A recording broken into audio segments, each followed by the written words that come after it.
YouTube మిత్రులకు మా అక్క నమస్కారాలు. మీకు వీడియోలో కనిపించే అమ్మాయి పేరు పద్మారెడ్డి. ఈవిడకు వయసు వచ్చేసి 31 సంవత్సరాలు.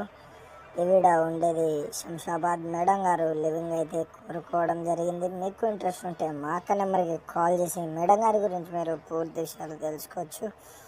మేడం గారు మీకు ఆర్థికంగా సహాయం అయితే చేస్తానని చెప్పారు. మేడం గారి వాళ్ళ భర్త చనిపోవడం వల్ల మేడం గారు లివింగ్ కావాలని మాకు చెప్పడం జరిగింది. మేడం గారికి ఏ వయసు ఉన్నా ఓకే అని చెప్పారు. మీకు శంషాబాద్ నుండి కావాలనుకుంటే మా యొక్క నెంబర్కి కాల్ చేసి ఆమె గురించి పూర్తి విషయాలు తెలుసుకోండి. ఆమెను సెక్స్లో హ్యాపీగా ఉంచుకుంటే చాలు, నేను ఎంతైనా డబ్బులు ఇవ్వగలనని గట్టిగా అయితే మాకు చెప్పడం జరిగింది. మా మీద నమ్మకం ఉంచుకొని మా యొక్క నెంబర్కి కాల్ చేసి ఆమె గురించి పూర్తి విషయాలు తెలుసుకోవచ్చు. మీకు ఎటువంటి అమ్మాయిలు కావాల్సి వచ్చినా మా యొక్క నెంబర్కి కాల్ చేసి మీరు తెలుసుకోవచ్చు. మీరు మొత్తం విషయాలు తెలుసుకోవచ్చు. ధన్యవాదాలు.